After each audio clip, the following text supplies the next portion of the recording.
हम्म। कई बच्चे कह रहे हैं स्टोरी सुना दो। देखो यार, मैंने स्टोरी अपने सिलेक्शन के बारे में भी सुनाई तुमको। ठीक है।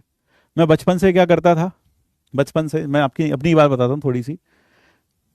मैं अपनी बात बताता हूँ। मैं एक बहुत ही एक गरीब परिवार से था, लगभग गरीब परिवार। गरीब इन द सेंस के फादर किसी फैक्ट्री में काम करते थे। घर का जो खर्चा भी है वो भी बड़ा मुश्किल से चलता था यार। तो जब मैं क्लास नाइन्थ में था, मैं तब से ट्यूशन पढ़ाता था घर घर जाके। मैं यूपी का रहने वाला हूँ। मैं घर घर जाकर किसी बच्चे को 500 रुपया में, किसी बच्चे को 300 रुपया में, किसी को 1000 रुपया में, जैसा जो मिल जाए उसमें जा घर घर जाकर ट्यूशन पढ़ाता था। अब नाइन्थ क्लास में था। अब नाइन्थ क्लास का एक बच्चा कितना होता है, उसको कोई ट्यूशन देता है? अब मेरे बच्चों को पढ़ा दो नाइन्थ क्लास में, तुम नहीं देंगे। हर कोई चाहेगा कोई बड़ा आदमी पढ़ाए, कोई स्कूल का टीचर पढ़ाए। लेकिन लेकिन I was good at studies. मैं बहुत अच्छा था पढ़ाई में उस वक्त। ठीक है। तो मेरे टीचर्स मुझसे काफ़ी खुश थे। बल्कि कहीं तो मेरे टीचर्स ने मेरी हेल्प की कि तुम हमारे, बल्कि कहीं तो मैंने अपने टीचर्स के बच्चों को पढ़ाया। शुरुआत में तो कई बार ऐसा भी हुआ जहां मैंने अपने टीचर्स के बच्चों को पढ़ाया और कुछ पैसे कमाए ताकि मैं घर में कोई मदद कर सकूं। ठीक है। ठीक है। घर में कोई मदद कर सकूं। तो नाइन्थ क्लास से मैं पढ़ाता था, पढ़ाता रहा, पढ़ाता रहा। है ना, स्कूल की फीस अपनी, घर में थोड़ी मदद जितनी हो सकती थी, यानी स्कूल भी जाता था, स्कूल से आने के बाद फिर पढ़ाने चला जाता था। रात तक पढ़ाता था, 2-3, घर घर घर जाकर। वहां से कुछ पैसे आते थे और ऐसे करके चीजें चल रही थी। फिर ट्वेल्थ हुई। ट्वेल्थ में, टेंथ में कई बार ऐसा भी होता था जिस दिन मेरे एग्जाम है अगले दिन मेरा बोर्ड का एग्जाम है, और जिन बच्चों को मैं पढ़ा रहा हूं अगले दिन उनका भी एग्जाम है, बोर्ड का नहीं, उनके स्कूल का एग्जाम है। तो हर पेरेंट क्या एक्सपेक्ट करता है कि आज तो टीचर ज्यादा पढ़ाएगा, कल बच्चों का एग्जाम है। तो बेटा, मैं जानता हूं कि गरीबी क्या चीज होती है ना। अगले दिन एग्जाम है, अपना ना पढ़ के हम, मुझे उनको पढ़ाना पड़ता था। आप में से कई सारे बच्चे मेरे जैसे भी होंगे। मैं जानता हूं आप में से बहुत सारे बच्चे मेरे जैसे भी होंगे। है ना, कल मेरा भी एग्जाम है, उनका भी एग्जाम है, लेकिन मैं अपने एग्जाम की फिक्र नहीं कर रहा हूं, मुझे उनके एग्जाम की फिक्र है। क्योंकि भाई पैसे दिए उन्होंने, पढ़ाना तो पड़ेगा, तो पढ़ाते थे। एक बार ट्वेल्थ क्लास में मैं किसी बच्चे को पढ़ा रहा था, किसी पेरेंट्स के घर में जाकर पढ़ा रहा था। वो बैंक मैनेजर थे। तो मेरे मेरे को लगा ट्वेल्थ का मेरा बोर्ड का एग्जाम है, तो मैंने कहा कि सर, अंकल, मैं पढ़ा नहीं पाऊंगा आखिरी के 15-20 दिन। अब मैंने काफ़ी कोर्स ख़त्म कर दिया है, सब कुछ पढ़ा दिया है इसको अच्छे से, अब थोड़ा सा आप देख लीजिएगा।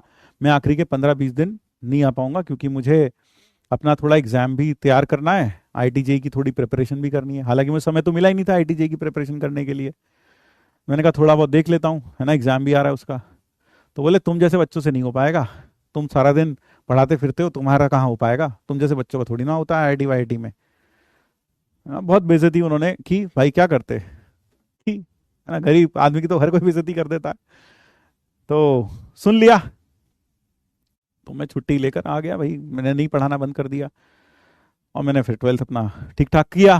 फिर उसके बाद जेई का एग्जाम तो मैं दे ही नहीं पाया, क्योंकि ट्यूशन्स इतने थे, कुछ प्रिपरेशन नहीं थी, कुछ नहीं कर पाया। अब लगा आईआईटी तो भाई दूर की बात है। तो मैंने अपना बैचलर्स बीएससी करना शुरू किया अपने शहर के कॉलेज से, वहाँ से बीएससी किया।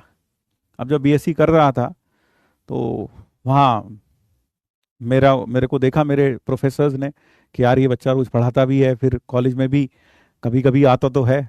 और वो पूछते थे रोज क्यों नहीं आते, तो मैं बोलता था कि सर मैं तो पढ़ाता भी हूँ, तो इस कारण से मैं रोज नहीं आ पाता हूँ। और जब वो मेरे साथ मतलब जब पढ़ते थे तो उन्हें अच्छा लगता था, यार लड़का अच्छा है, होनहार है। तो उन्होंने मुझे बताया कि यार आईआईटी से मास्टर्स भी होता है, तुम वो कर लो। मैंने कहा आईआईटी से मास्टर्स भी होता है, वो कैसे कर लूँ, वो क्या होता है? मैंने तो बीटेक का सुना था, वो तो मैं नहीं कर पाया क्योंकि मैं पढ़ाने में इतना व्यस्त था, घर के हालात नहीं थे कि मैं 4 साल जा सकूं घर छोड़कर। तो क्या करें? तो उन्होंने कहा नहीं यार, तुम मास्टर्स भी कर सकते हो, तुम मास्टर्स कर लो मैथमेटिक्स में, तुम चाहो तो कर सकते हो। मैंने कहा उसके लिए क्या एग्जाम होता है? तो उन्होंने बताया मुझे। और ये बात कब की है? दिसंबर की, बीएससी के थर्ड ईयर में दिसंबर की बात है। और एग्जाम कब था? मार्च में। तो मैंने कहा यार ये सर ये कैसे होता है? बोले हाँ एग्जाम होता है, अच्छा खासा होता है, तुम तो अच्छे बच्चे हो, पढ़ाई करते ही हो, पढ़ाते भी हो, तो तुम एग्जाम दे लो। अब मैंने कहा एग्जाम दे लूँ? मैंने कहा हाँ एग्जाम। तो मैंने कहा सर मैं तो कुछ प्रिपरेशन नहीं की, और सर यहाँ से कोई बच्चा है जो हमारा कोई सीनियर हो जो गया हो कभी हमारे शहर से कोई गया? बोले नहीं, हमारे शहर से आज तक कोई नहीं गया। मेरी हंसी आई, मैंने कहा हमारे शहर से कोई नहीं गया आज तक? पूरे शहर में कोई नहीं गया? बोले नहीं, कोई नहीं गया। तो मैंने कहा सर आप कैसे एक्सपेक्ट कर रहे हो मैं चले जाऊंगा? बोले नहीं, तुम कर सकते हो, है ना। तो ठीक है, टीचर्स ने कहा, कॉलेज के टीचर्स ने कहा, तो मैंने 3 महीने लग कर पढ़ाई की। और भाई मेरी दिनचर्या तुम जानोगे ना क्या थी दिनचर्या। मैं सुबह 11 बजे उठता था, 12 बजे मैं पढ़ने, 12-1 बजे तक थोड़ा दैनिक कार्य करके बैठ जाता था। 12 से लेकर 1-1:30 बजे तक पढ़ता था, 2 बजे तक, फिर 2-3 बजे तक, फिर खाना खाया, फिर थोड़ा टहला वहला, फिर पढ़ने बैठा, और शाम को फिर 8-9 बजे तक पढ़ता था, और फिर खाना खाया, फिर 11-11:30 बजे फिर बैठने पड़ जा, फिर पढ़ता था, और सुबह 6 बजे तक पढ़ता था, 6 बजे तक, और फिर सो जाता था फिर 11 बजे। कभी 6, कभी 5, कभी ऐसे चलता रहता, 6, 5, 4 ऐसे चलता रहता, लेकिन 4 तक तो पढ़ाई। और फिर अगले दिन फिर 11 बजे उठा और फिर पढ़ाई की। उस समय मैंने पढ़ाना बिल्कुल छोड़ दिया, 3 महीना मैंने ये किया, 3 महीना ये किया मैंने। और फिर जब मैंने एमएससी का एंट्रेंस एग्जाम दिया, जिसमें मुझे पता चला कि 14-14 सीट्स हैं लगभग हर आईआईटी में, किसी में 14 हैं, किसी में 20 हैं, 7 आईआईटी थी बस उस वक्त, 21 नहीं थी, 7 थी, तो लगभग 110-120 सीट्स रही होंगी। तो मुझे लगा मेरा तो वैसे ही नहीं होने वाला, लेकिन मेहनत कर रखी थी, तो दिया exam. I got rank 1 eight IIT Roorkee, and I got rank 1 at IIT Bombay, and I got rank 5 at IIT Kanpur, and I finally completed my masters in mathematics from IIT Kanpur। वहां से करके आया। ध्यान रखना, गरीब आदमी की को कोई भी बेइज्जती कर देता है।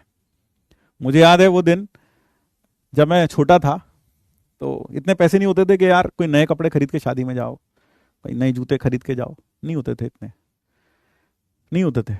तो एक बार मैं एक शादी में गया, पड़ोस में शादी थी, वहाँ मैं स्कूल के जूते पहन के चला गया, काले वाले जो स्कूल में पहनते हैं, और कोट जो स्कूल में होता है ना, वही कोट पहन के चला गया, कपड़े नहीं थे। अब जब वहाँ गया तो वहाँ एक भैया मिले, उन्होंने बहुत मजाक उड़ाई, बोले बताओ स्कूल का ही कोट पहन के आ गया, स्कूल के ही जूते पहन के आ गया, शादी थी, कोई स्कूल थोड़ी था, यहाँ असेंबली थोड़ी हो रही है, बहुत मजाक उड़ाया उन्होंने मेरा। और वो दिन, वो दिल में आज भी ठेस होती है, वो पहुँचती है। तो यार ये बहुत ज़्यादा, मतलब कहना चाहिए अभिशाप है गरीबी, इससे बाहर निकलो। अपनी ज़िंदगी तुम खुद बना सकते हो यार, है ना, अपनी ज़िंदगी तुम खुद बना सकते हो मेरे भाई। तो इसलिए आप मेहनत करिए, इस अभिशाप से को दूर करिए, अपनी ज़िंदगी बेहतर बनाइए, अपने माँ बाप की ज़िंदगी बेहतर बनाइए। और मैं हर बार कहता हूँ, किसी गरीब आदमी की, किसी मिडिल क्लास आदमी की ज़िंदगी बदलने के लिए ईश्वर धरती पर नहीं आता, ईश्वर का धरती पर नहीं आता। वो क्या करता है, टीचर को भेज देता है, शिक्षा के रूप में, पढ़ाई के रूप में एक हथियार आपके हाथ में दे देता है, जो आपकी ज़िंदगी बदल देते हैं। मेरे टीचर्स ने मेरा बहुत साथ दिया, मेरे टीचर्स ने मुझे हमेशा इंस्पायर किया, उन्होंने मुझे हमेशा आगे बढ़ने की सलाह दी, आगे बढ़ने, हमेशा उन्होंने मेरी पीठ थपथपाई, उन्होंने हमेशा मेरा साथ दिया। आज कहीं ना कहीं जहां भी मैं हूं, अपने टीचर्स की बदौलत हूं, नहीं तो मेरी कोई औकात नहीं थी, सिर्फ अपने टीचर्स की बदौलत हूं। उन्होंने मेरा बहुत साथ दिया, इसलिए मैंने हमेशा से अपने शिक्षकों की पूरी रिस्पेक्ट की, और मैं भी चाहूंगा आप भी अपने शिक्षकों की रिस्पेक्ट करें, ठीक है ना। तो बस यही है यार, जो बोला दिल से बोला। मुझे बहुत ज़्यादा कहानियां बनानी नहीं आती हैं, मैं क्षमा चाहता हूँ उसके लिए, है ना। मुझे कोई बॉयफ्रेंड गर्लफ्रेंड की कहानी बनानी नहीं आती है भाई, ना मुझे भूत बंगले की, ना कोई कहानी बनानी नहीं आती। झूठी कहानियां मुझसे नहीं बन पाती हैं, मुझसे नहीं बन पाती भाई, मैं साफ कह रहा हूँ, है ना। I am very bad at making stories, what I से इज ट्रूथ, वही बोला जाता है मुझसे। तो कभी भी अगर आपको ऐसा लगे सर ये कहानी सुना दो, वो कहानी सुना दो, मैं झूठी कहानियां नहीं सुना पाता भाई, I am not good at it, ठीक है। तो बस इतना ही कहूंगा, जैसा भी हूं तुम्हारा ही हूं यार, अलग नहीं हूं तुमसे। और मैं तुम्हारे लिए इतनी मेहनत करता हूं, क्यों करता हूं ये मेहनत, क्योंकि मुझे पता है, मुझे देख रहा है कहीं ना कहीं, किसी ना किसी कोने में बैठा हुआ मेरे जैसा बच्चा, कोई ना कोई जरूर देख रहा है ना। और तू चिंता ना कर, जैसे मेरे टीचर मेरे साथ थे, ऐसे मैं भी तेरे साथ हूं यार, तू भी अपनी जिंदगी बदल यार, बस यही कहना चाहता हूं और कुछ नहीं। तो आप मेरी मेहनत को समझो या ना समझो, लेकिन मैं तुम्हारे लिए मेहनत नहीं कर रहा, मैं उस बच्चे के लिए मेहनत कर रहा हूं जो कहीं कोने में बैठकर सुन रहा है, मुझे देख रहा है, उसके लिए मेहनत कर रहा हूं मैं, ठीक है। उसकी जिंदगी बदल जाए, बहुत है। थैंक यू, जय श्री कृष्ण, राधे राधे। फिर मिलते हैं सैटरडे को, थोड़ी और पढ़ाई करेंगे, थोड़े और क्वेश्चंस करेंगे। क्लास का टाइमिंग शाम का ही रखेंगे, यही टाइम रखेंगे आसपास 6 बजे का ही। या थोड़ा जल्दी का टाइम रख लेंगे, ठीक है। So that is all, thank you everyone, thank you, thank you, ta-ta, bye bye.